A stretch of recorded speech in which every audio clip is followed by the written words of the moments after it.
and we are up. Episode number 21 of the Our Town podcast, coming to you from Madison, Alabama, the number one place to live in the country. And I just saw something that said we were the number 2 place to live based on like career. Now, my guest today is someone who has relocated to Huntsville throughout her life. But before I introduce her, just help spread the word. I don't normally am the type that does something every episode where I kind of beg for clicks and subscribers and all that. I figure at this point people get it. If they like it, they'll do all that. But just as a reminder, and I appreciate all those that are watching. I have some friends who give feedback, but I think a lot of times you're not going to get a lot of feedback from people unless they hate something you said. Right. And I get that. But in introducing my guest today, I want to use the purpose of the Our Town podcast to do that.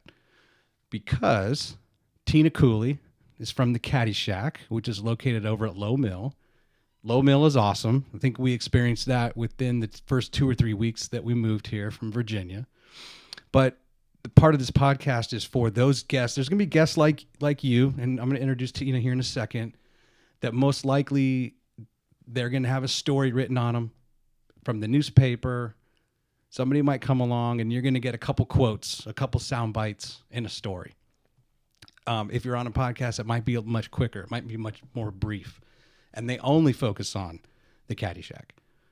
This is a long form podcast, and the whole goal is for people to not just assume that you're one dimensional, right? Because you are far more, and the information you shared with me in the Q&A that I do with any guest, right? Hey, just tell me a little bit about yourself. You gave some great information, to which I left in the little research that I've done and what you shared with me, like, wow, this lady has done a lot of things besides found the Caddyshack. And that's what this podcast is about, is to let people have that appreciation, so they don't just kind of typecast you as a crazy cat lady. Right? Yeah. Oh, you're a cat lady. You're not. But you actually have a lot of cool interests that we will get to, and I won't spoil that. All right. But Tina Cooley. Hello. How are you? I'm well.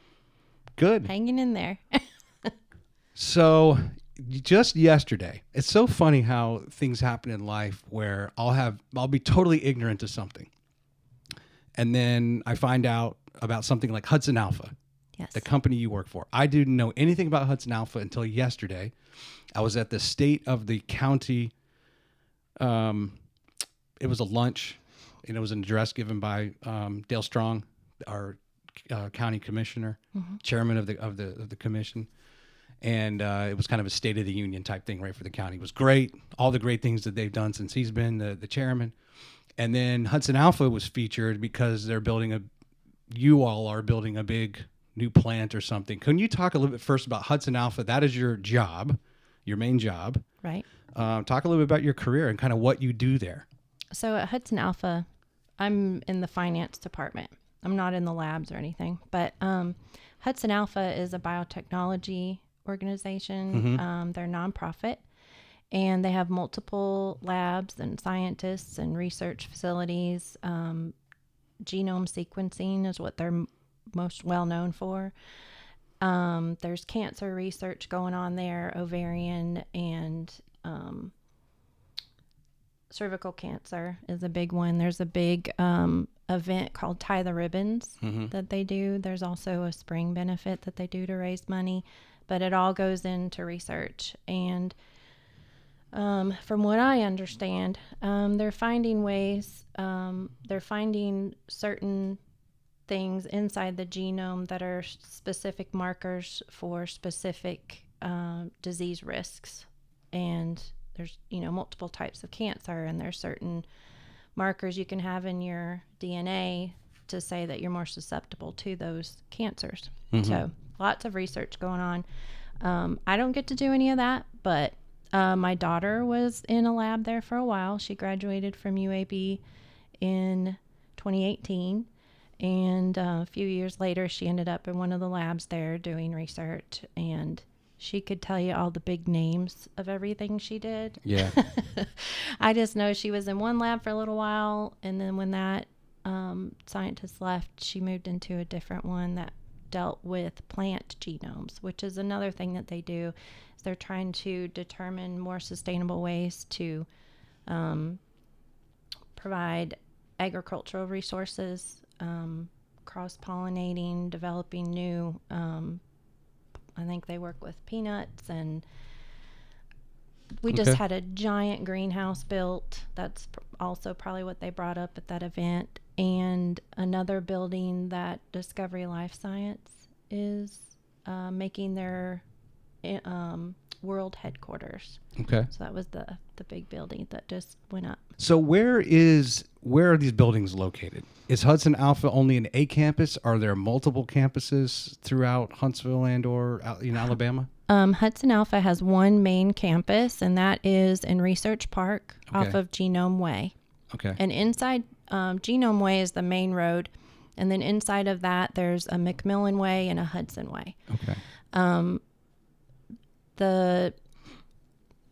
The buildings are, so like the main building, the first building was building 601. That's where a lot of the administrative people are. There's 4 levels to that. And so that building has lots of labs in it too.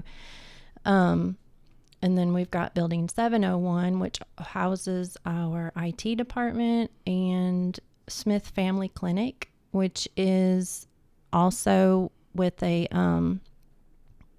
they actually provide medical care and research for, again, the genome sequencing and finding, someone can go in there if they've had an issue forever that hasn't been diagnosed, or they've been diagnosed with multiple things, and Smith Family Clinic will take care of sequencing the genome and finding out specifically what you have based on either genetic markers or chromosomes and whatnot. And then Building 1000 is brand new. Building 800 was from a couple years ago. A lot of our education departments in there. Educational outreach is huge. They reach out to schools all over Alabama and do field trips and get kids interested in science and DNA. And so there's a lot going on there. It's all in Research Park. So let's talk about your finance, your position and your discipline there. And now let's use that also in your kind of your, I know, actually, I don't want to get into your educational background just yet, because I think that's an outstanding story on its own. But let's just talk about your role kind of in finance and what are your responsibilities there? Well, I am in the accounts payable. I'm an accounts payable coordinator. I share the accounts payable job with another lady that she takes over part of the invoices that come in that deal with taking inventory and receiving supplies. And I take care of all the invoices that come in that are for services that we've acquired or had done, or a maintenance plan or something like that. But that's basically all it is we make sure everything's coded properly based on the general ledger codes and grant codes, and, make sure something's posted in time for the grant. So if the grant's timing out, we got to make sure we get our invoices in time and closing the month every month. And so it's just a lot of number memorization. Trying to remember all the different codes out there you got to assign things to, and lots of data entry. You enjoy it? I do. I love it. And how long you been there? It'll be 7 years in October, I think. Maybe 7. Time flies, doesn't it? I know. It's crazy. You get older, like, wait a minute, how I know. You just can't just bring it off the top of your head, No, I actually had to look at my insurance card, because it would have my, like October, I think it was 2016. Well, now I got a new insurance card and it has 2022 on it. And I'm like, well, now that's messed me up. But yeah. You better check your passport and everything else that might have an expiration. Yeah. So let's go back to the beginning. You're born in Cedar Rapids, Iowa. Yes. Tell me about, how long did you live in Iowa? I lived there until I was 16. Oh, wow. Okay. So good run. All in the same house? No, we moved around a little bit. Just, went from a house my parents built when they were first married, and when they got divorced, we moved to another house and then had a house built. And so, yeah, we shuffled around a little bit, but not too much. I stayed in the same school district the whole time until we moved to Huntsville my junior year in high school. I got to learn how to drive on Memorial Parkway. Like I learned how to drive in Cedar Rapids, Iowa, which was a little town. Got my license and then moved to Huntsville and had to experience Memorial Parkway. In the town where I'm from, the speed limit on the main road was 35. So that was an experience. Yeah. But I also didn't mind that I didn't have to learn how to drive, like continuously drive in snow. That was kind of a relief. Sure. Yeah. So were you in a smaller town that in the, I don't know, within 20 so miles of Cedar Rapids, and you say Cedar Rapids just to give someone a marker of like, pretty okay, much. I've heard of that. Yeah. The town was actually called Marion, Iowa. Okay. And it's just outside Cedar Rapids, but it is very small. What's the population? I don't know. Little. No. I say that because my wife Wendy's in the studio, and she's holding some cats right now. We'll get to that, but she's from Kirkwood, Illinois. I believe the most current sign says population 900. Oh. And it's probably 500. Yeah, that's large. I think that sign's been there for long enough that the population has significantly changed since they. Yeah, I don't know. So what's it like there? I mean, other than it's colder, obviously. In the winter, In the winter, it's colder. Nice summers, not too hot. Oh, I remember hot. It got hot? Yeah, yeah. Lots of flat land. Yeah, very flat. Lots of corn. You're growing corn. Yep, corn. I remember one time when my grandfather came down to visit me in Huntsville. It was when the cotton fields they weren't blooming yet. They were all green and fluffy and stuff. And we were driving along and he's like, "What is that? That's not soybeans." And I'm like, "No, Grandpa, that's cotton. So you'll have to come back in like November to really see. You'll know what it is." And he's like, "I didn't even think of that." Well, and the corn in Iowa, I'm sure if it's in like Illinois, it gets tall. Yes. Right? We're getting like talking 10, 12 feet maybe. Yeah, I don't know. I remember though, when I was in high school, one of the big jobs you got to have during the summer was called detasseling. And literally they would take busloads of high school kids out there. I don't even remember what you got paid. It was like $4 an hour.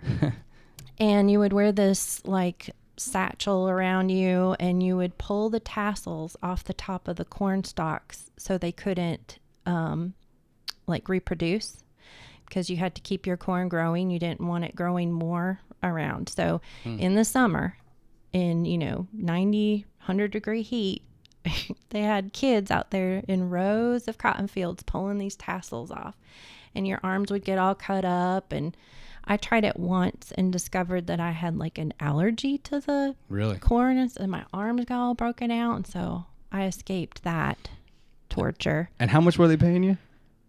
Or did they pay? I mean, it was probably not even $4 an hour. Yeah. And it was all day. Like the bus would pick you up at 6 and you wouldn't get home till after 3 in the afternoon, and you had to like pack your own little lunch bag. And yeah, I got to experience it. Like I went maybe once, but then I had a lot of friends that did it. So I got to hear all the horror stories about it, about the mice being out there and snakes and spiders. And yeah, no thanks. No, thank you. Nope. Every now and then I, even in Alabama, like I'll go run on a trail, or, if we go to the river, it, like for some reason I won't think about snakes. And then at some point I start thinking about it. I'm like, okay, I can't have this thought process every single time, right? I still want to go run on trails. I still want to go to the river, and I can't think about the snakes. They're out there somewhere. But I know they're there somewhere. We did learn that poisonous snakes in the water skim across the water. And the other day we were at High Falls, which is about, 80 miles from here. And you can jump off the rocks. There's like a natural bridge. And a snake came up. People were like, "Snake, snake." Everyone's yelling at us to like swim away. Run for your life. And this thing was kind of coming up out of the water. And apparently that's a non-poisonous snake. Oh. If they kind of swim and come upright or vertical. But if they skim across water, you better, you better hightail it out of there. I'm trying to think. There was a snake that was a water moccasin. Yeah. It's like a little black snake. And we had those in Iowa. when we would go swimming, if we saw one, we had to all get out of the water. Yeah. And somebody told me one time by the shape of their eyes or something, like if they're, Really? there's some way to look at their eyes to be able to tell if they're venomous or not. And I'm like, I am not getting close enough to look at its eyes. I'm just leaving. So what brought you to Huntsville? So you leave when you're 16. You learn how to drive here off Memorial Parkway. So my mother's boyfriend at the time, he was the president of the Cedar Rapids Chamber of Commerce. Okay. And he was sought out to become the president of the Huntsville Chamber of Commerce. His name's Larry Waller. Okay. He was the Huntsville president from, I want to say 90 or 91 until about 94, I think. He was at the Cedar Rapids Chamber a lot longer. But yeah, so after about 6 months of him living here, my mom decided we needed to come be down here with him. And let me just say I didn't like him for that. Oh, yeah. For a long time. Yeah. Yeah. 16, gonna be a junior. Yeah. All my friends, my boyfriend, everything got left behind. But, you know, we got over it. He actually passed away on June 29th this year. Oh, wow.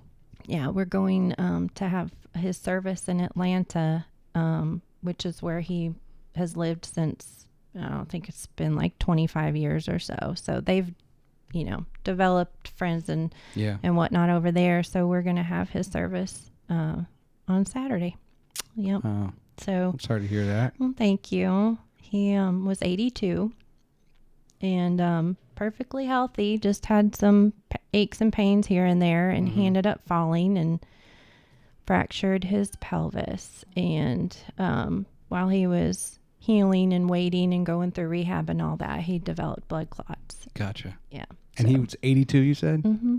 Yep. They didn't get him surgery that morning like they said they were going to. Oh. Waited too long. Gotcha. So it was pretty traumatic. We've had a good month to take it all in now. Yeah. But I know this Saturday's going to be tough. But there might be some people out there from the 90s that remember Larry. Where's the service going to be? The service is going to be in Cumming, Georgia, which is just north of Atlanta. Gotcha. Like northeast of Atlanta. Yeah. My sister lives in Decula. I think that's northeast. Is it right off 85? Like right off the interstate? No, it's off of 400. Okay. 85, I think, turns into 400. Okay. I don't know. But no, 400 is up north. But actually, Mayor Battle is a friend of ours. And then Joe Rich. So Joe and Lana Rich, they're friends of Larry's. I don't know if they'll make it up there, but Larry kept some little seeds around here in Huntsville for a long time. That's great. I think Mayor Battle, I don't know why I remember this. I'll remember facts. Mm-hmm. I think he came here in like 1981 from another part of Alabama, right? I think that's, he's got a long history in Huntsville. Yeah. Yeah. He, we met him actually when we moved here in 91. He was a real estate agent. Oh, yeah? And he sold my mom the condo she lived in. So we go way back. Yeah. Yeah. I don't know him. I may have shook his hand once, but I've seen him a lot, go to a lot of different events, you know, where he's speaking at and stuff. And seems like a really good guy. He is. And he's the kind of guy that, like, he'll always remember your name. Yeah. I don't know how he does it, but he can meet someone and you see him 10 years later and he's like, oh, hey, Tina, it's so good to see you. And I'm like, great. How do you remember my name? So we've done it to our children twice where we moved them their junior year. Oh, right. Boy. We did a move once in Virginia, and our oldest was halfway through his junior year. And then when we came here, our son Jason was halfway through his junior year. And, my. But, you know, you do what's best for your family, and you just tell them, hey, now you're going to have more friends. Yeah. Hopefully you guys can hear, hopefully our viewers can hear the meowing. We'll get to the cats here. Two of them are asleep right now on Wendy's lap, and one of them is crawling around. So what high school were you at? I went to Huntsville High. Huntsville High. Mm-hmm. Okay. Graduated in 93. A lot of my friends went to Grissom High School though. And because that was the area I lived in. My mom thought it would be a good idea if I like made some friends first and then went to school, and then the friends we were making were like Larry's friend. It's like kids of his friends. So it was like the mayor's daughter and they all went to Huntsville High. And so we excuse me, we got all my paperwork done so I could go to Huntsville High, even though I was in the Grissom district. But then all my friends ended up being at Grissom anyway. Yeah. So anyway. Were you a good student? Well, I mostly got A's and B's. There was a problem with English my senior year. Okay. But I pulled through. I got what I needed to on my final so I could graduate. Well, good. You graduated. Yes. And I got a whopping 19 on my ACT. Yeah. Well, I didn't do much better on the ACT. I think I got a 21. Okay. Yeah. And then there's my daughter. She gets like a 31. She got a 31. Yeah. So. Of course, I never really prepped. You know, I had other friends that went to all the prep courses, and I was like, I just showed up with my pencil. Yeah. That was me. And I just said, just give me the test. I did terrible on the SAT. I mean, I won't even tell you my score is so bad. People would lose a lot of faith in me. Oh, no. Like, what? This moron? It was really bad. All right. So then you go to college later. Yeah. You have, and I don't know, I don't want to skip through like your whole life, but you go when you're like 34. You go back to school. Yep. So what happened is when we moved back, I got married in 95 and I had a daughter and we bought a house. And then a few years later, we moved to Atlanta and then moved to Birmingham and lived there for 7 years. So we did a nice little circle. While we lived in Birmingham, we had a son.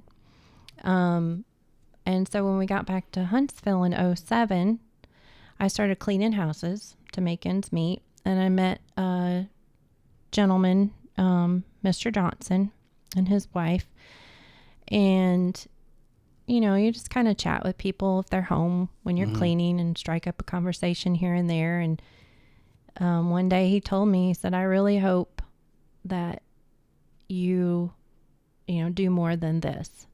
He's like, you are I can tell you're smart and you're eloquent and this, that, and the other, and I'm like blushing and I'm like, yeah, we'll see about that. Right. And then like within, I don't know, 6 months or whatever, I decided, well, I'm just going to see what I can do. I'm just going to go dabble away at some classes and work towards a degree of some kind.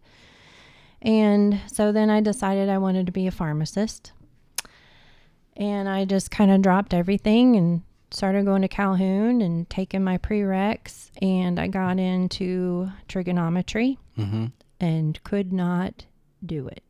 That's tough just to walk into trigonometry. Never in my life. I was like sitting in a foreign language class. Like I literally had no clue. And, the teacher would be like, oh, refer back to your circle in high school that you learned in high school. And I'm like, what? Yeah. So it was really bad. So I ended up, so I could keep my GPA and keep my scholarships that I had, I ended up changing my major to business administration and sailed through that, got into the honor society called Phi Theta Kappa, was president of Phi Theta Kappa, did that while I was there. And let's see, I ended up graduating with 3 associate degrees. And then because of my work with Phi Theta Kappa, I got to know the president at Calhoun. Her name was Dr. Beck. And she, when the University of Alabama came to talk to her about students that she felt were worthy enough to receive the presidential scholarship, which is where you finish out your 2 years at Alabama, she recommended me. So I was very honored, very excited. So I was able to finish out my business degree at Alabama. Now let's go back to Chris is your husband? Yes. Were high school sweethearts, or Okay. you got married shortly? You were probably 20 when you got married. Yeah. Oh, well, I was 19. 19. Yep. How did you meet him? He sold me my car. Okay. So, yeah, I had this junker Ford Escort that you had to turn the AC off to be able to get up Airport Road. And my brother took it out. My brother was like 14 at the time, took it out in some field and ended up blowing the engine out. Jeez. And so through Larry, he knew a couple dealership owners and referred us to Jeff Sykes Mazda. Mm-hmm. And, and Jeff was like, oh yeah, I'll get y'all set up with our best salesman. Well, this salesman's name was Chris Cooley. And, not the football player. Not the football player. No. Yep. And he, we traded in my little Ford Escort. And the joke is that my mom, thought she could pull one over on them and not let them know it had a blown head gasket or cracked head or whatever was wrong with the actual engine. She was telling them it was probably moisture under the distributor cap. Okay. So that's a joke that Chris and I still have to this day. If something's wrong with the car, it's probably moisture under the distributor cap. So yeah, but we ended up getting enough for the car that I was able to get a nice little Mazda Protege and drove that around for several years. And Chris and I kept in touch for a couple years. If anything went wrong with my car, if the wiper blades weren't working right or they weren't, cleaning well enough. Right. I didn't go to the store and get wiper blades. I wanted to go see Chris. Yeah. I was just about to ask, if he had sold you a junker, would you have still had affection for him?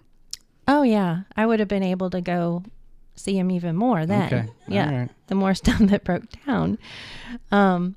But yeah, we ended up, we kind of didn't have things timed right. Either I was dating somebody and he was with somebody, and eventually I ended up meeting this guy that I, back in high school, we used to have these little, you could leave school early and co-op, I think is what they call it. Yeah. Yep. And so I co-opted, and I was working with an accounting firm, and I was a courier. So I would drive all over town and do stuff. And I met this other guy named Ben, and we were at a lot of the same places. Well, I saw Ben at a bar one night, and he told me where he worked, and I knew that Chris worked at this new place now. And I'm like, hey, do you know Chris Cooley? And he goes, that's my boss. And so on the little napkin, I wrote, Tina is free, and I put my phone number. He called me the next morning at 7 a.m. Nice. And I had been out till 2 or 3. And I was just like, Before you had a cell phone, so this was your landline. Exactly. Landline rings. I'm going to have to call you back. And that's startling. Yeah. When that rings, right? Yes. But yeah, we ended up, our first date, I remember, was June 1st, 1994. And we he had some friends up from Birmingham that were staying at this hotel. And I remember we watched Ace Ventura, Pet Detective. Nice. Yep. And that was our first date, and kind of been together ever since. That's a good movie to see on your first date. I know. And we are huge dorky movie people. Yeah. Chevy Chase. Yes. Yeah. Yes. Bill Murray. Physical comedy and stuff. Yeah. Steve Martin. Yeah. Yeah. Lots of, Ghostbusters and the National Lampoon Vacation and Christmas Vacation. And we're always quoting stuff. And our kids are the same way. Our daughter, at least. She's 27 now. And her name is Christina. Yes. Which is the combination of your two names. Yes. Chris and Tina. And we'll talk about your son, Jensen? Yeah. Okay. Yeah. He was named after a Formula One race car driver. Well, let's look at that Formula One race car driver right now. Okay. Jensen Button. That's a cool name. Yeah. Let's see. Let me look at my screen here. There we go. Oh, that's the Nope, Cattyshack. that's So not Jensen. That's your website. And where is... I always want to think of Benjamin Button. Oh. Oh, there he is. I mean... Look at this guy. Now, when you... How old... So your son is how old now? 12? No, he just turned 17. Oh, he just turned 17. Mm-hmm. Okay. Well, not just turned. His birthday's January. So he's... I believe this dude's like 46 now. So when you named your boy after him, he was probably 29, 30. But he's still a strapping fella. He is. But he was not even...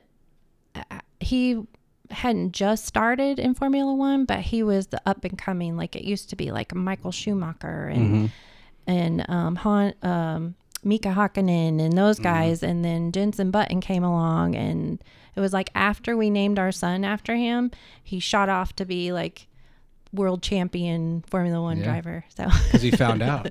I'm sure that's what it was. He was like, oh my God, people are Huntsville. naming their children after me. No, I wanted my son to have the first name with a J because my grandfather's name was JC. And so I wanted Jensen, whenever he wrote his initials on something, to have JC, right? His initials is JC. That's cool. So, we decided on Jensen. Let's talk about the Cattyshack. Okay. And so you go back, you do your schooling, you get a business degree, and you now talk about, I guess, at the point of the inspiration for it. Okay. Because Cattyshack is not like a normal cat shelter. It's a lounge. And so I want you to talk about the brainchild of it, where you got the idea. Okay. And then a little bit of like kind of that timeline in there from your first, the inception of the idea to when you get the space at Lowe Mill, and we'll go from there. Okay. All right. So let's see. I was fostering with a rescue group here in Huntsville called Friends of Rescue. I was with them for 7 years, I think. During that time, I think it was in February of 2019, we were helping load up some animals to go up north to Chicago, to the Felines and Canines Rescue Center, or it was just Felines and Canines at that time. And what they would do is the Northeast and the Midwest and all that, they don't have the overpopulation problem that we do in the South. They have a completely different mindset of having a pet. So their shelters aren't overflowing with adoptable animals. So the concept was to take some of our animals out of the shelters here and transport them up north. So that February, my son and I took a road trip up to Chicago with a van full of cats and dogs. And it was quite adventurous. They're not supposed to, the fosters aren't supposed to feed the animal after a certain time, after, the night before, so we can leave early in the morning. Hopefully everybody's done using the bathroom. Yeah, that didn't work out that way. Anyway, so we get up to Chicago, and there was a rescue up there called Catcade. It's actually a cat lounge and cat rescue combined, nonprofit. And I'd heard about them because I think that they'd actually pulled a couple of the cats I was fostering that went up north. They'd actually pulled a couple of them to rescue and rehome themselves. So, I was like, where's my kitty? Keeping up with the kitty. So I just followed their story. And so I had to go see them since I was in Chicago.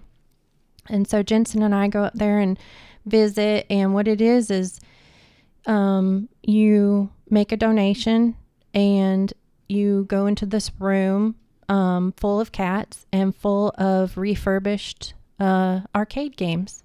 And the cats are everywhere.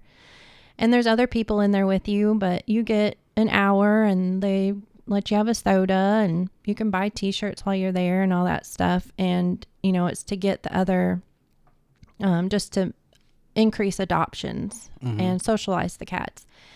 And so I was like, oh my gosh, I love this. It was just like relaxing and laid back, and they didn't have the whole cat cafe thing going where you had to, like, you could have food in this part and then you had to go hang out in this other part with the cats, or, it's not like in Japan where you can be eating a meal and the cat comes up and sits at the table with you. Here you had to have them separated. Oh, and yeah. and so, and I just thought it was brilliant. You didn't have to deal with servers and employees and health department and food and all that. And I'm like, that's cool. It's just a lounge. Come hang out. Mm-hmm. So I thought, you know what? That's what I'm going to do when I retire.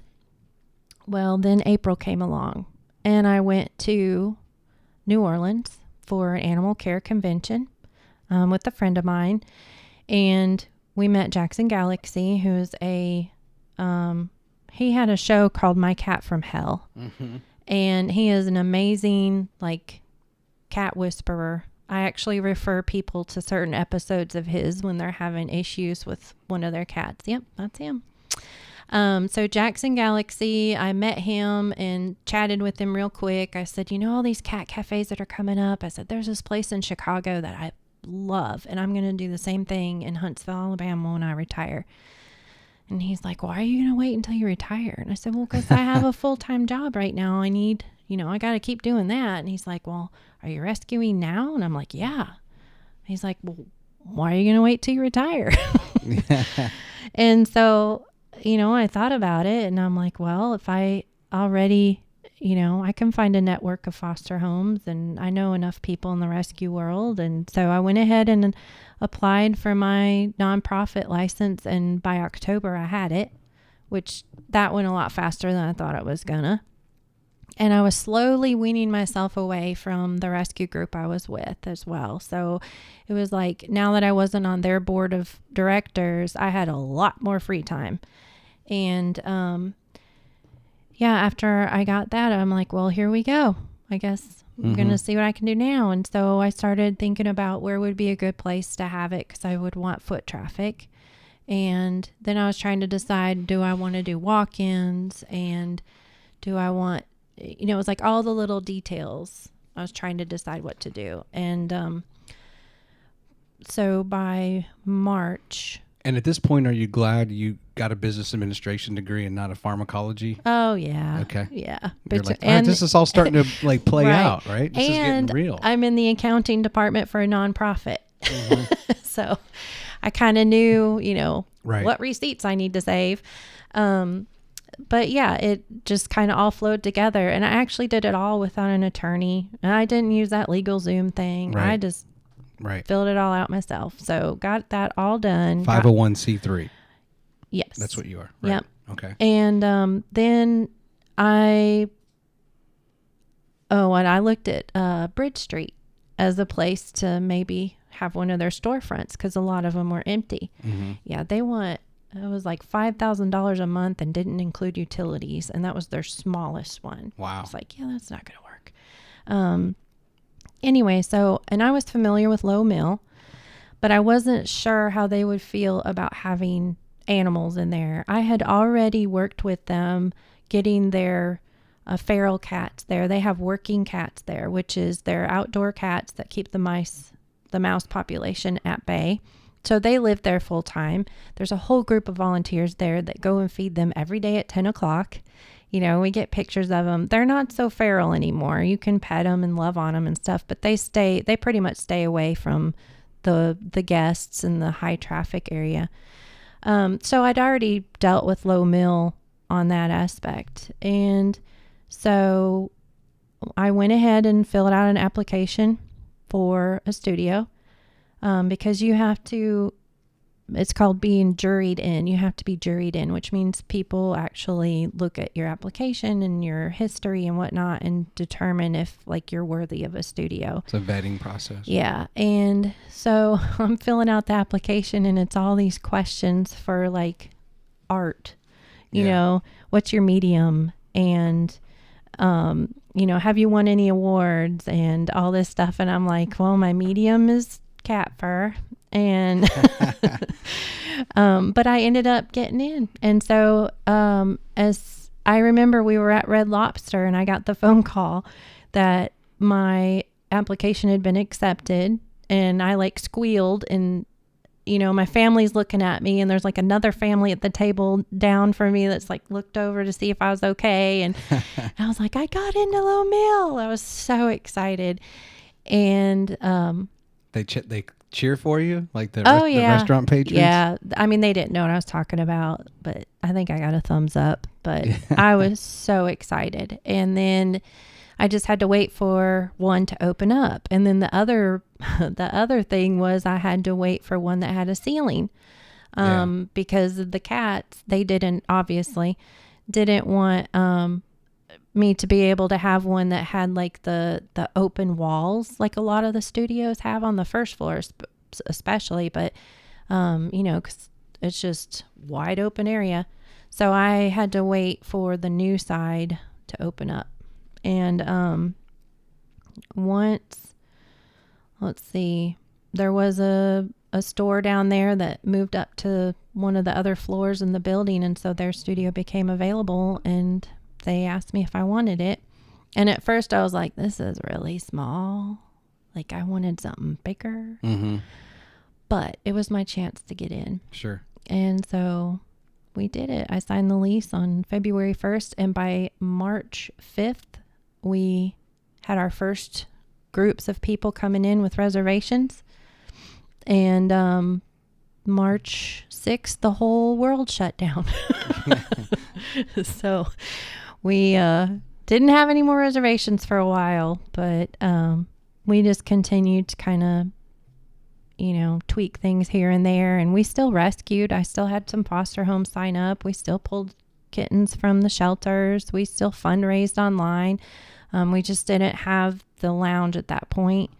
We opened back up at the end of May, and then we've been going ever since. So let's talk about the ones we have in the studio. Okay. I'm going to switch to this view and that view. So we have one that's on my desk. Mm-hmm. What's this one's name? I haven't named named these little guys yet. Okay. They're two little boys. Okay. Suggestions are welcome. When you've had I think we're at 325 adoptions now. Plus I still have like 80 or so in the rescue, and I just can't come up with names anymore. So just over 2.5 years. Yeah. Yeah. So, and I mean, I literally had one listed as tiny little gray dude, because I couldn't think of anything else. Tiny little gray dude. He did get into another foster home, though, and she actually named him Sid. So he has a real name now. This little black and white one here, this long-haired one, I'm going to name her Chatty Cathy. Okay. She is a talker, and she is so needy, and she will just stare at you and cry and want you to hold her and carry her, and yeah. So, well, here's a couple name suggestions. We could do like Montesano. You got Monty's my first name. Okay. So Monty and Sano, or Orion and Monty, or something. I don't know. Something Huntsville. Huntsville. Astrological. Or the panda. You got a panda. The trash pandas. Or Vaughn and Braun. Vaughn and Braun. There you go. There you go. And they, I don't know if you already said it. Are they from a bigger litter? There's only two from the litter they're brothers? Yes, they're brothers, and there were only two that were trapped. We did get their mom trapped and spayed. There are two other ones that are a little bit older, but they're extremely feral. So they got trapped, and now they're in my catio. I don't know if I'm ever going to be able to catch them to get them neutered, but they're out there. I like that, the catio. Yes, it's basically a screened-in porch. A screened-in porch with a couple cat trees, and then I've got shelves around for them to climb up and on and stuff. So from what you've gathered over at Lowe Mill, I would imagine that ain't going to happen. Too much barking, right? They're not going to allow like something like that as far as bringing those kinds of animals in. Well, they're not coming into my lounge, but or a separate business if someone else had a rescue. They do dogs? Yes. Wow. Actually, the group behind us is called Hard Knocks. Really? And they are a rescue group for hard to adopt dogs at the shelter. Some dogs are at the shelter for behavioral issues, or they're at the shelter and develop behavioral issues. Mm-hmm. So this rescue group pulls those dogs, puts them in foster homes, does training with them, makes them really, really good home pets. And so then they adopt them out as well. So yeah, they moved into the studio behind us, and we actually share a window. So they'll have a dog come into their office barking at the cats, and the kittens, the cats are looking, or they're just staring at each other, but yeah, it's fun. You get to know real quick if your cat's going to be okay with a house with a dog in it. Yeah. Because if you're, a cat goes into that office a dog goes into that office, and one of the cats sees the dog and they shoot up the cat tree and hiss and puff up, and it's like, okay, you don't like dogs. So, but most of the time everybody's fine. And then we have the dogs that people bring to the mill. You're allowed to have a dog there on a leash, and they walk up and down the hallways, and some of them that can see over the initial little half window, the ones that are big enough to see into the lounge, they usually get pretty excited when there's seeing all the kitties in there. So I don't know, we're more than halfway through, and just now talking on this screen here, I'm cycling through. These are pictures of kitties that are for adoption now. Yes. Over at the Cattyshack in Lowe Mill. Right. Talk about what it takes to be a foster. Now, we fostered up 80 or so cats when we lived in Virginia. As soon as we moved here, I believe we fostered some right away. Yeah. Like in our first week. Yeah. That was kind of like, hey, y'all were still unpacking. Yeah. That's the way my wife, she doesn't mess around. And I think we're going to start doing it again here. Yeah, I hope so. But talk, if a family's interested in fostering, talk through some of those critical details of, helpful, you need to know this.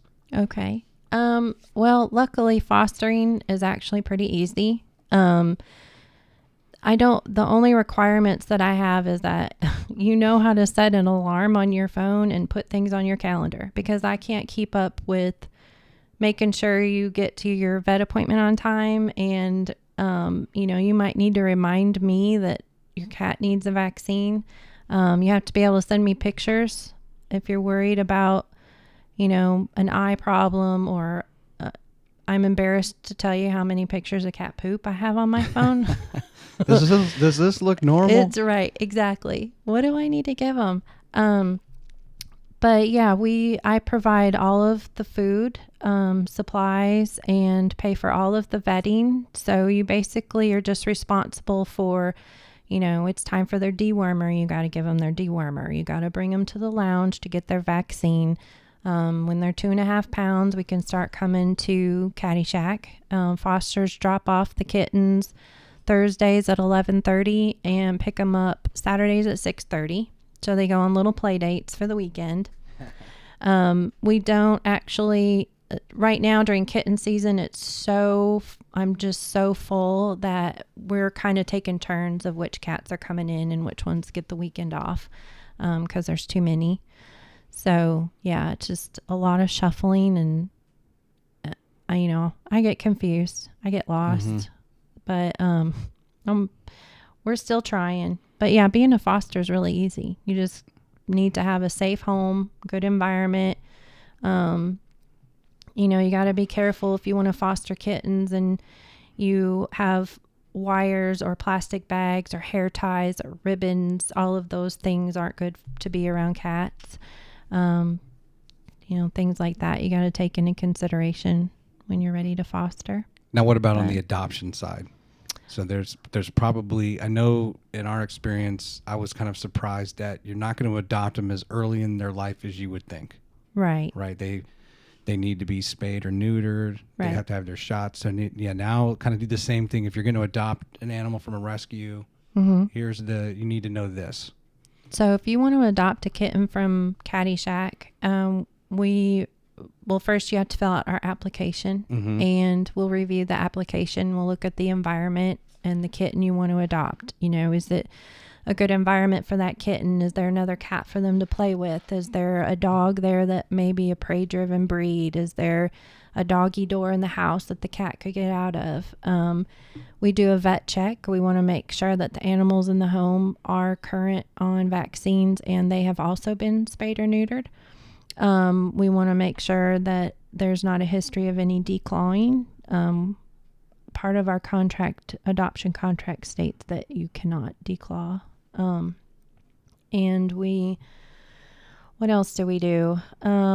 If you're a renter, we require the landlord or the apartment to email us and tell us that you are allowed to adopt this cat or 2 kittens or whatever you're applying for.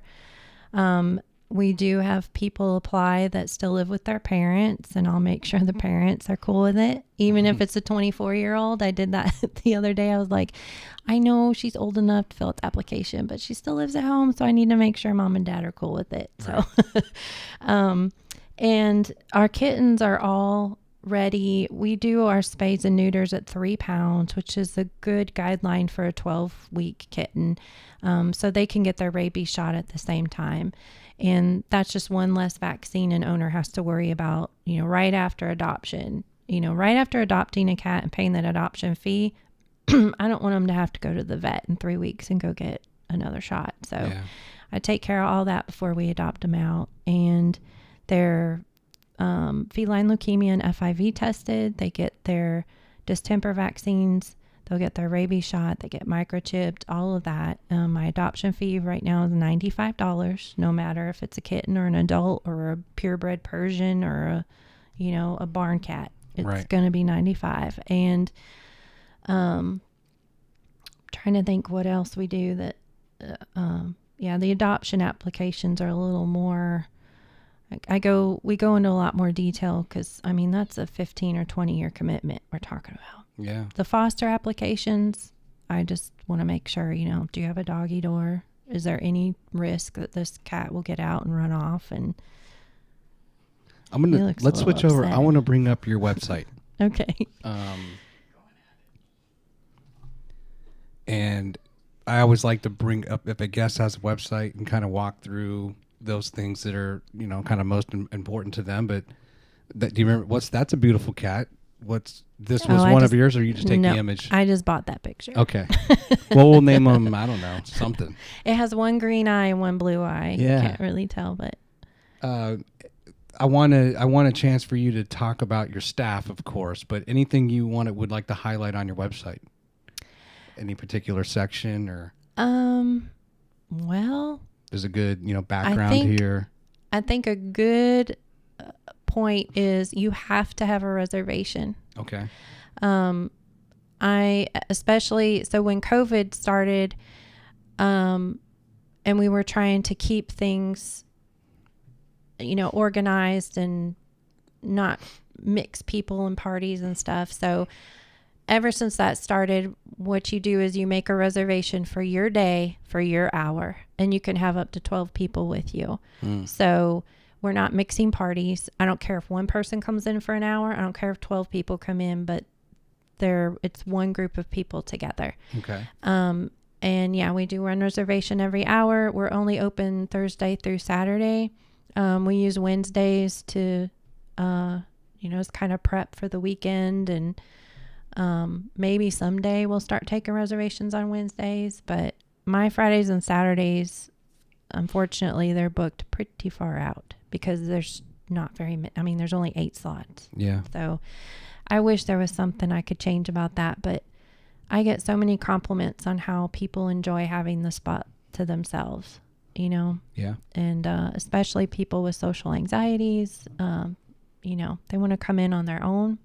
That's totally fine. So talk to me about your staff. Like, who do you have working for you? How many have kind of the minimum that need to be there at any time? So our staff, we're all volunteers. Mm-hmm. There are not any paid positions in Cattyshack. My right-hand lady, her name's Carrie Rice. She actually owns the studio next door to mine called Moon Maiden Arts, which she wasn't always next door to me, but that just happened recently too. She's the social media manager and the fundraising coordinator. So if you see a silent auction or, photos and pictures of anything going on social media, that is all her. She does all that. Instagram, Facebook. I'm not sure how much Twitter and LinkedIn we do yet, but we're working on it. She is like my go-to person because I work full time. Yeah. And it's just, she's got a pet sitting business and she's got her studio. But she's the person I can go to say, hey, can you are you going to be at the mill? Can you do this? Or can you meet this person here? Or before you go in on Thursday, can you grab this? And or tell me what we need. So I would not have been able to do all of this without her. And I have another person that helps. So Carrie does the Thursdays and Kimberly Muse does the Friday shift. She's also a really good go-to person, especially if I can't do a Saturday at the lounge. She'll come fill in for me. We just do a lot for each other as far as the lounge goes, filling in for each other. But right now, we've got Carrie doing Thursdays, Kim does Fridays, I do Saturdays. We've got a couple foster homes that have come in a few times that are comfortable enough being able to, greet people and whatnot. So, but it's really just one person in there all day. We have a couple people that may sign up to come in the morning and some from like 6 to 7 to help close. Just to help make the process a little faster, especially if you're the one that's going to be there all day. It's pretty nice to have someone that's already there at 11, cleaning up litter boxes, vacuuming, and, redoing the food and water dishes and all that. So when you come in at 12 and you're going to be there for 7 hours, you've already got that part done. And the same with the volunteers that come in the evening. Got some really good people that can't necessarily foster, but enjoy coming in and hanging out with the kittens, even if they're there. It's like, oh, let me clean this up a little bit, and then they come chill with the kitties for a bit. So it's good work. So let's go back in our time machine. I don't know if we touched on this. Did you have pets growing up, and or where did the kind of connection with cats or fascination or the enjoyment of being around cats start? I did have some cats growing up. I remember one was named Charlie, and we thought Charlie was a boy, but Charlie was a girl. Charlie got pregnant twice. And then we kept one cat from her litter we named Buzzy, and then she had another litter and we kept one named Bart. So yeah, those were my first kitties. And but this was back when, what's a spay? Right. Yeah, and what's an indoor only cat? And why wouldn't you declaw them? They're ruining your furniture. So yeah, we're all guilty of that. Or I shouldn't say we all are, but it's pretty common that you'll find a rescuer that says, if I would have known, I would never have done that. But yeah, kittens. It wasn't until I really truly experienced rescue the first time I pulled a litter of kittens in 2013 when I started with Friends of Rescue. And that was 3 kittens I pulled from the shelter. I was told that they were eating canned food. They weren't eating canned food. I think maybe they were swimming in it. Yeah. So I got them home. And within 48 hours, I had to learn how to bottle feed. I lost a kitten. That was horrible. I got through that. I experienced my first adoption where I'm crying the night before, and and then I ended up foster failing one too. That's what we call it when you're fostering a cat and you end up adopting them for yourself. And his name is Sam. And he's actually he's the reason our logo at Cattyshack is a black cat with green eyes. Yeah, there he is. That's my Sam. So, that's how all that started. I've always been into cats, but it was 2013 that I just nosedived into it and got involved in all of the horrific things that are involved with rescuing and shelters and whatnot. I didn't have the best experience with like cats growing up in the sense of anybody that I knew that had a cat, I guess I didn't realize, if you're a guest in a home, cats are going to scatter. Mm-hmm. And so I never got to appreciate how awesome they can be and how much you get a feel for their personality, because I was always the guest in their home. Right. And my grandma had always had a dog, like a little dog. And then my mom, we tried to have like a cat. None of us had the ability to, it's not like we didn't care. It's a long story, but we just never had cats. Yeah. So then my wife starts fostering, and there's nothing like having a litter of 6 kittens, and they're all different. Yeah. And then you get 4 more and then 6 more, and you're like, man, these are some of them are really fun, some of them are really shy, some of them are skittish from day one. And it's intriguing. These are just like people, and I'm sure dogs show emotion, right? And cats can. We have 3 cats of our own, and I wish they would smile. Yeah. Right. That's another thing about cats. They just kind of frown the whole time. And I think actually one of them was meowing the other day, and I was like, use your words. It's kind of going back to when my kids were 3 or 4, and they're whining, just use your words. Yeah. I was like, what do you want? Yeah. But but I also am the type where I just get so attached, even with dogs. If I see, if I went to a shelter, I would want to adopt them all. Yeah. Because they just have that look, and you feel bad for them, and you want to give them a nice, environment and a home to go to. And there were plenty of times where we could have foster failed. Because you just fall in love with them. I'm surprised I haven't more. I have 3. Well, my son has a cat. He had a cat. We had a rescue. It had been injured really bad. It had been thrown out. It either fell out of a car engine or was thrown out of a window going down Highway 72. And its back end was all messed up, and it was rough shape. Yeah. So that kitten was in quarantine in Jensen's room. And of course, they're going to bond. So, yeah. For his 16th birthday, it was either his 15th or 16th birthday, I printed out the adoption contract for him. And so he got to adopt his cat. There was a time where Wendy sent me up to a PetSmart. This is when we lived in Winchester, Virginia. And I didn't want to go. I had to go pick up these 2 cats, Hansel and Gretel. And I tell you what, Gretel, I don't know where she is. That cat, that's the best animal I have ever been around. Aww. She had ringworms, so we had to quarantine in the and she had a good attitude about it. Yeah. And I was like, man, I like this cat. I love this cat. And anytime it was time for them to get adopted, I didn't want to be there. Aww. I would just be like, I can't watch it. Yeah. I can't be around this because I'm going to miss them. And I just, tell me about it. Oh, yeah. Tell me about it later. I've cried. There's a couple that you just really connect with, and you have to get the mindset. I tell fosters that have children, they're like, oh, they're going to get attached. I'm like, you just have to tell them they're babysitting. Yeah. They're just babysitting. Yeah. Are you crying? Not right now, no. Okay. No, I literally just, no, I'm not. But these are cute little kitties right there. I know. No, I'm not crying. Yeah, there are a few that I really connected with and were really hard. But what really helps is when the adopters send you pictures and you get an update and you see that cat loves this new person and you didn't mean squat. Right. It's like, well, joke's on me because I thought we loved each other. How are they black cats?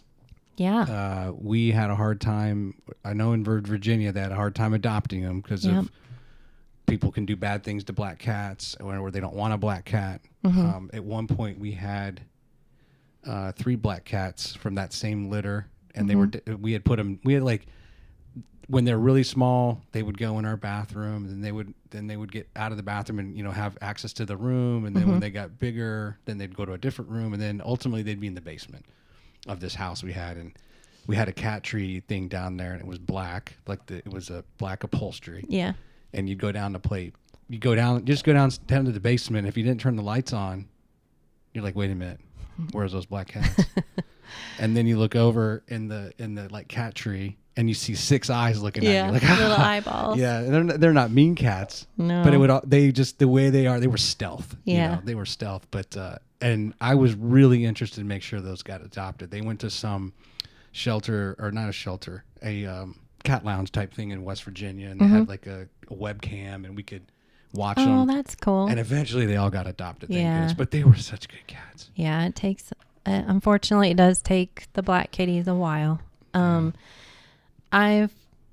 So there are some groups that won't adopt black cats like during the month of October. Yeah. Or, I haven't personally experienced anything like that where someone would actually fill out an application and pay a $95 adoption fee just to harm a black cat. They'll go find one for free. Right. Or, they'll go steal one out of someone's yard. They're not going to adopt one. But, the black cats, right now, the rumor has it that the reason the black cats aren't really getting adopted is because they're not as photogenic or they don't, they don't take good selfies or whatever. It's like, it's really hard to get good pictures of a black cat that shows their personality. Because, when you take the picture, where's their arms? Where's their legs? It's like you just see these two eyeballs staring back at you. There's a cute one right there. I don't know if that's... I missed that one. I think that was Elsa. I think one of them was near death, right? Saka or Katara. We had these two cats and one of the black cats, and it was days away, hours away from dying, and Wendy turned it around, and that was a very healthy. Good. Those cats grew fast, and they were very healthy. So, but it was close, and I would have cried. Yeah. I would have shed tears if that one had died because they were such cute cats. Well, even the ugly ones I cry for. That's true. There's no ugly cat or dog. Now, let's talk about a different interest you have that piqued my interest was cars. Oh, yeah. And Volkswagen. So, you had an award. So I think you said an award-winning car. Was it the 1977 Scirocco that Chris owned? Yeah. So my husband has a 77 Scirocco. He has the... I think it's Burmos color scheme on it, which Hurley Haywood was part of the Burmos racing team many years ago, and he actually has a dealership in Florida. But anyway, besides all that, are any of these ones close to anything that looks like his Scirocco? The silver one right here. But his it's all white. Yeah. Okay. I think I've got one on my Facebook page, but it's all white and it has the red and blue stripe all over on the hood. It goes over the roof, and it has the racing numbers on the side. What's his number? What number is he like? There's a white Scirocco. Gosh, I don't remember. Oh no. 56, 59. I think it's 59. By the way, going back to earlier, if anybody doesn't know who Chris Cooley was, he was a tight end for what used to be the Washington Redskins, now the Washington Commanders. Played at Utah State, number 47. That's not my husband. So Chris Cooley had a good career. He had a really good career. It was kind of a... so anyway, people are probably like, who's Chris Cooley? Yeah. And he's probably been retired in like not 9 or 10 years by now. When you mentioned a football player, Chris Cooley, yeah. Yeah. All right. So then you had a Cabrio, a 2000. I have a 2000 Volkswagen Cabrio. It's like a little museum piece. Yeah. What color? White with a black top and black leather interior. So it looks just like that. That one there? Yep. Same rims? No. Okay. No, I had to upgrade the rims. That was the first thing. Lower it. You got to put your coilovers on, and you got to put your wheels on. So you also mentioned the Scirocco did some autocross. Yeah, that's actually when my husband and I first started dating. He and his friend James Prevost, they were big autocrossers, and we would go. Basically, a course is set up in a parking lot with cones, and you go through this course as fast as you can. Yep. Okay. And so Chris and Jamie would compete in the same car, the same Scirocco, and they would literally be like a tenth of a second apart from each other. Wow. And just grill it into each other that, they'd won. But yeah, we used to travel on the weekends to go to autocross races. They used to have them here down at the old airport, which I think is where the JC building is, I think, or the soccer fields. Anyway, there used to be races over there, but it was an SCCA event, and there's all these rules and classes, and we haven't done it in a million years, but we still have the car, of course. I've got cousins who are huge into autocross. Oh, really? Yeah, they lived in Raleigh, the Raleigh area of North Carolina, and then they ended up in I have one cousin ended up in Austin, Texas, and then his mom and dad are down in Tampa now. But I think Kansas City, I think, where they have like nationals for autocross. Oh, and we never made it there. They had like one of them had raced an MR2. I think another one he built stocker cars, like I guess kind of like a kit car, the stocker. Okay. I don't know, but I guess there's all kinds of different classes, and he'll race that. But like you said, like a big parking lot and cones, and the fun thing about racing is just how do you trim that 1/10 of a second? Right.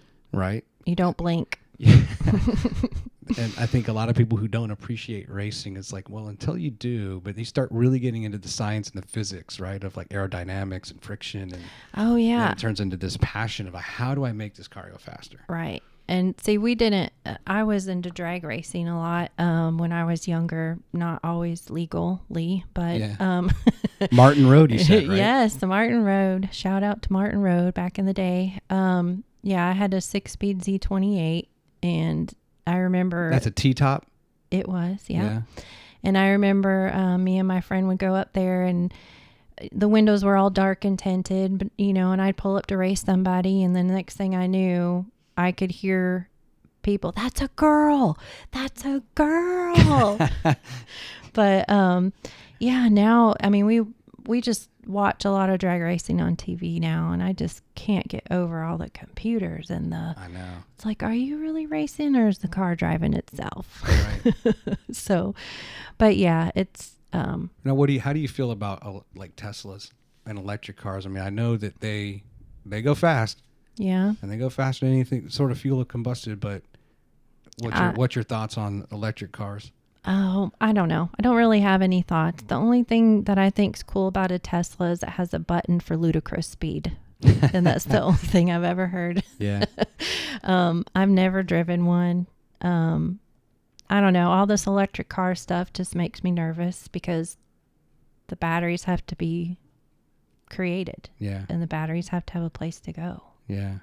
So I don't know what that's going to do. I was just listening to Joe Rogan was interviewing a car enthusiast, and they were talking about Teslas. But if any of us are from the 60s or the 70s or the 80s, you're never going to be able to get it out of your like DNA that you like a muscle car. Yeah. And you like the sound, and it's great that they don't handle well. They're not fuel efficient. Yeah. They're obviously not as fast as a Tesla anymore, but who cares? Right. There's something classic, right, about a GTO or a Corvette or I mean, I'm a huge Dukes of Hazzard fan, so that 68, 69 Charger.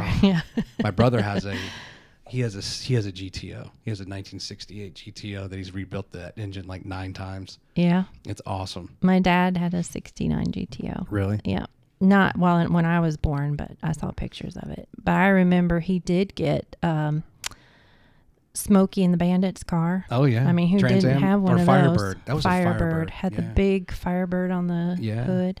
Yeah, that was sweet. See, I hope when people come to Lowe Mill, and let's say it's a couple.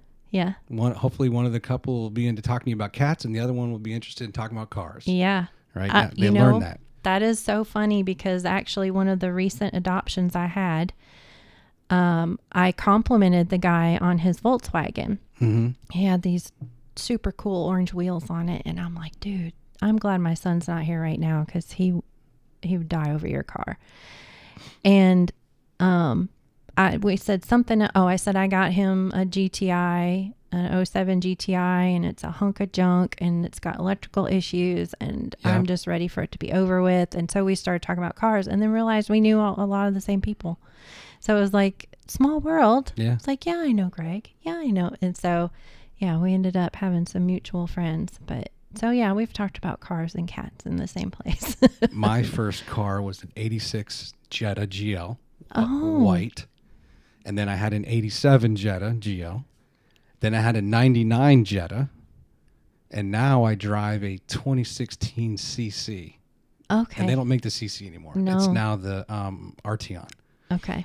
And that is an awesome car. I had a neighbor. Yeah. He's a Canadian. And he's like, he regrets selling that car to me, but he was like, I'm going to sell you this car. And I was like, I didn't even test drive it because I saw him driving around. I was like, deal. Yeah. He's like, you don't want to drive it? It's like, nope.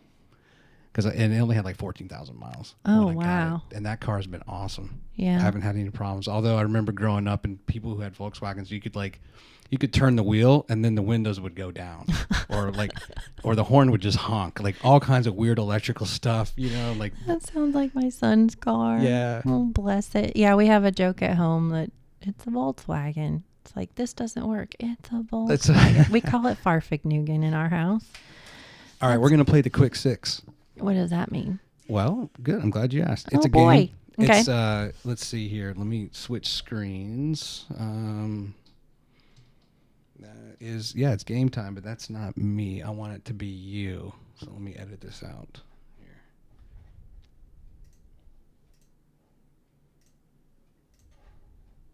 There you are.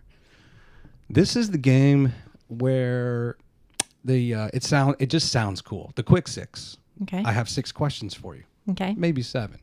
You don't have to give quick answers. Okay. Sometimes I'll do this just to spur additional conversation and I'd spend some time on, but yeah, they don't have to be quick answers, but I want to copyright it or patent it or what's the trademark the quick six. Yeah. And sometimes I do quick answers, but there's, you can be as, what's the word I'm looking for? Not eloquent. I'm looking for a word. Elaborate. Yeah, as elaborate as you want. Okay. Okay? Okay. And I just wrote these down here. Here we go. Okay, this is kind of a sports question. Okay. I don't know if you know this. I don't know. We didn't talk about sports too much other than cars, but we have the minor league Trash Pandas. We have the minor league hockey, the Huntsville Havoc. Mm-hmm. And then next year in Joe Davis Stadium, which used to be the Huntsville baseball, that's where the Huntsville Stars used to play. Mm-hmm. They're going to rebuild that, and the Nashville minor league soccer team to be named is coming there. Okay. So between baseball, hockey, and soccer, which are you going to go to? Soccer. Soccer. So you're excited for that next year? I didn't even know, but I am now. Now you are. Okay. MLS Next is it's like their minor league that feeds into the Nashville team. Okay. In the Major League Soccer. All right. Zoo. There's a zoo. I am going to have someone on attached to the new zoo that's supposed to be coming. I don't know a lot about it yet, but I hope to. But apparently there's something in the works. Have you been to? When was the last time you went to a zoo? Oh, it's been a few years, but we've been to the Birmingham one, and okay. So here's the question: when you go to the zoo, what's the first exhibit you would like to see, that you like to see? The first one on the right. Which one's that? I don't know. You want the snakes? You want the butterfly? Do a circle. The aviary, the crocodiles. I like seeing the elephants and the giraffes. Okay. I don't know. I guess the better question would be what is those animals you must see when you go to the zoo, right? Regardless. Yeah. Okay. Best bowling score you've ever had. You remember your best bowling score? Oh my gosh. Over 100, I hope. It was over 100. Over 200? No. Okay. No. I mean, if I had to guess, maybe 120 something. Right. I've never went after that. Okay. That goal in my life. Bowling's for most of us, it's just something we do every now and then. Yeah. And it's can I just break 100? Right. Right. That's me. And can I walk tomorrow? Those are my goals. Well, that, and then my hand, I'll just get arthritis. Yeah. Because those, they're, obviously the holes are never going to fit your fingers. Yeah. And then I get arthritis from just having to pinch into the holes. Mm-hmm. And then I'm like, why do I do this? I hurt my hand every time I go. Yeah. Okay. Weekend trip. If I was to tell you, Hey, Friday, Saturday, Sunday, I'm taking care of it. I'm paying for it. You get to go on a weekend trip somewhere. So rather than saying, tell me your favorite place you want to go to in the world, because I know you've done some traveling. Yeah. But if it was just a quick trip and, you need to be back Sunday, where are you going? Do I have to drive or can I fly? You can fly. That would be easier because you'll save some time, right? Potentially. Yeah. Where would I go? Just for a weekend. Yeah, just a weekend. That is a good question. Too many options. Too many. I'd probably go down to the Keys. The Florida Keys. I haven't been down there yet. Oh.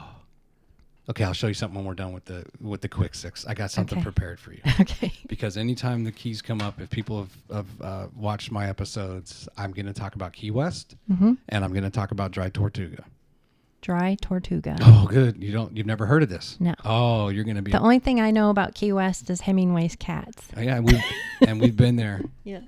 That's a must. We'll get to that. Okay. Okay. I don't know if you have any tattoos of cats. No. But if you had a cat tattoo, what kind of cat are you going to put on your body? Oh, it would be a black cat. A black cat? Mm-hmm. Okay. Yep. That's cool. Yeah. All right. This is a kind of like like a Netflix, Amazon Prime, Apple Plus, right? You're sitting on the couch. Okay. Maybe you're home alone. Chris and Jensen and Christina are off on a weekend trip somewhere. And you just want to order a pizza, and it's your time to order whatever pizza you want. What's going on that pizza as you sit and watch and just binge? First of all, I'm getting Pizza Hut because everybody likes Domino's and wants Domino's, and I want Pizza Hut, and I haven't had it in years. Really? Yes. But I'm just really I just like a good pan pepperoni pizza. Pan pepperoni. Mm-hmm. Extra cheese? Yeah. Okay. Yep. Extra pepperoni, like an ultimate pepperoni? No, I don't think I'd do that. You don't want to go too far? No. Okay. And this is a bonus question, but something that you mentioned, and you've seen a lot of historical sites. What's an underrated historical site that you feel like you've been to and doesn't get enough publicity or enough attention, not enough people talk about it? Kind of like Dry Tortuga, which we're about to, expose you to, but.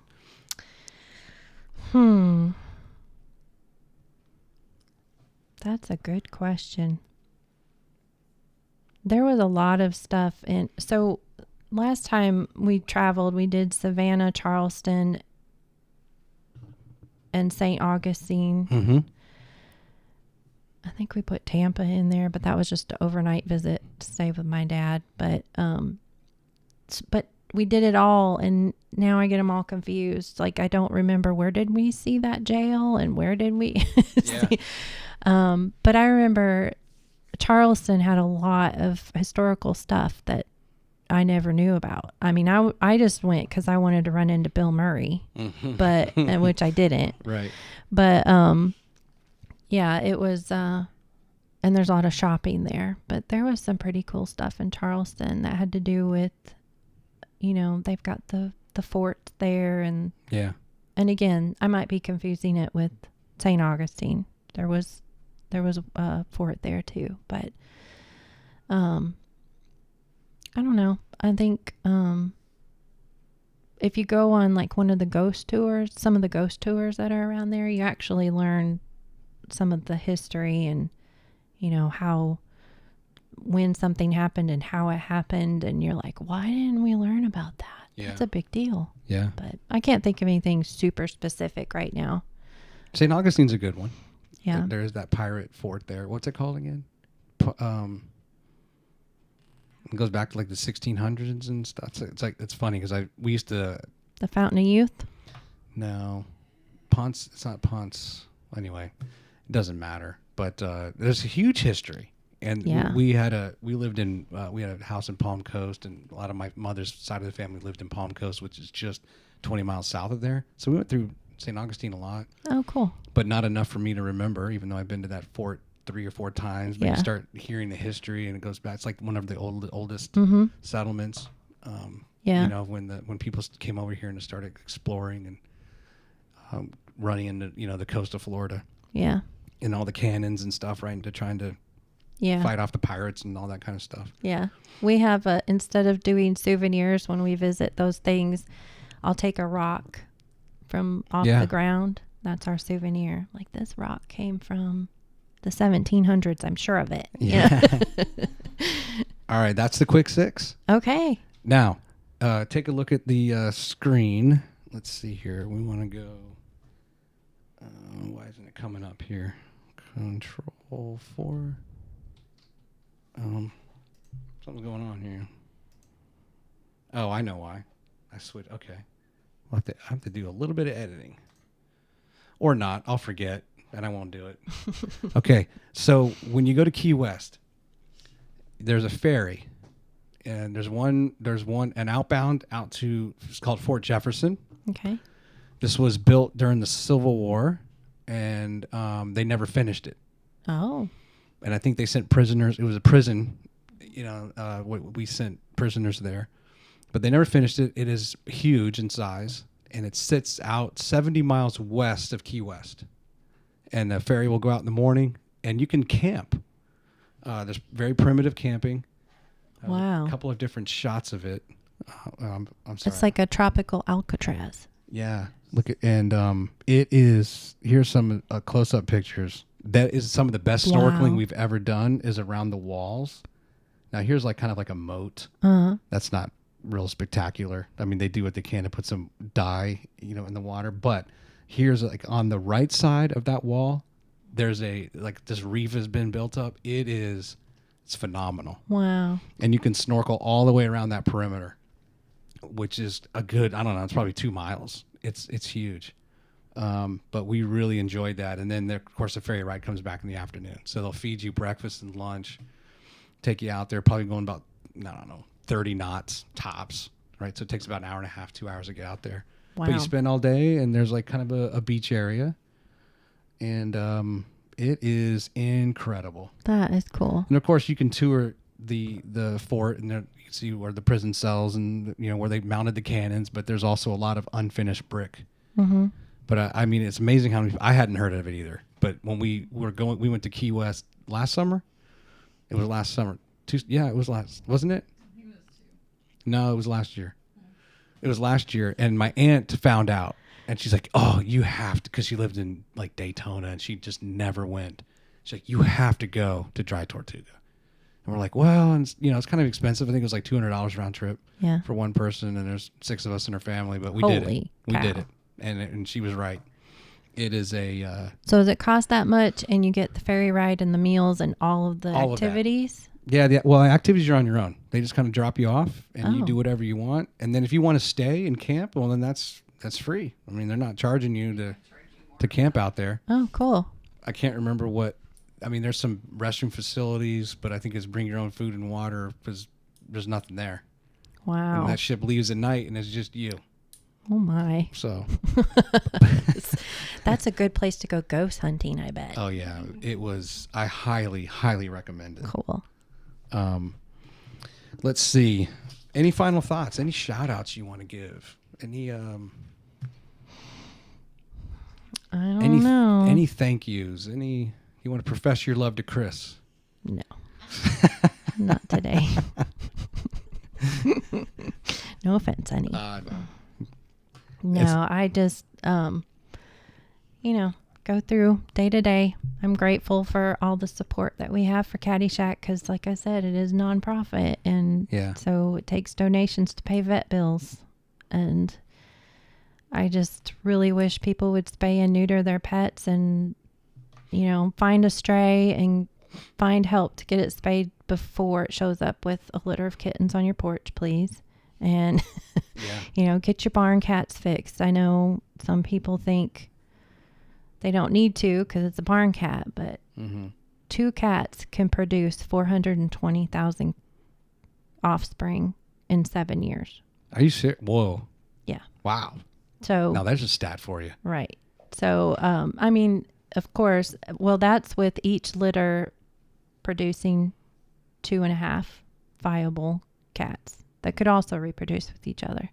because cats don't know their brothers and sisters and uncles and dads and all that. Right. They just do their thing. But yeah, so spaying and neutering is huge. And like I said, there's just this kind of mentality in the South that's a little different from other places in the country. And I just, do what I can to fix that. I've offered to, Cattyshack will pay for vetting. I'll pay for rabies shots and getting them spay and neutered. And there's also a program out there called the SNAP program. I think you prove your income. You can have like a EBT card or something that shows you're on a government assistance, and it's $5 to get your animal fixed. And there's several vets that'll accept those vouchers. Wow. So there's stuff out there. No excuse not to. Right. That's kind of how I feel about it. And, someone will tell me they have a stray, and I'm like, well, like maybe I can't take that cat in and find it a home, but I can definitely get it fixed for you right now. Like, it's better than doing nothing. So. Well, you certainly represent how much I enjoy doing this podcast, and every guest I have, every guest has amazing life and amazing stories that they offer. And I applaud you for going back to college in your mid-30s, which is hard to do. And you got 4 degrees, and you endeared yourself to people who helped. And that's what you have to do, right? I mean, there's tons of people out there that want to help. Like it was the Johnsons that want to help people. And when they see that drive, right, and that passion and that desire out of other people, right, and they want to or foster that even more, engender that. So, and then just the varied hobbies you have, and your children. What a cool! And you're much more than just the cat lady. Yeah, thank you. And even with the cat lady, hey, it's hard to run a business. Yeah. Particularly one where something like a pandemic interrupts the start of your business. Yeah. And even if you're not being paid, it's still a very viable service, right? And one that brings a lot of joy. Just looking at these cats that are just, how can you not love them? Yeah. And it could be a dog, it could be a bird, it could be a snake, whatever you're into. They just to be able to provide a home and a loving environment. That's something you help everybody have that opportunity that wants it. Thank you. Yes, I try. And thank you for coming on. Well, thank you for having me. Yeah. This wasn't half as nerve-wracking as I thought it was going to be. We try to make it enjoyable and comfortable, and it's just, we're just talking. Yeah. So help spread the word. I hope you'll have several people who are interested. We'll create some clips. Okay. That are just, because a lot of people don't have an attention span past 8 seconds. Right. And so I'll create some clips that focus on different things, but I certainly hope people will check it out and enjoy the episode. Thank you. Thanks for coming in. All right. Thanks. Have a good one. You too.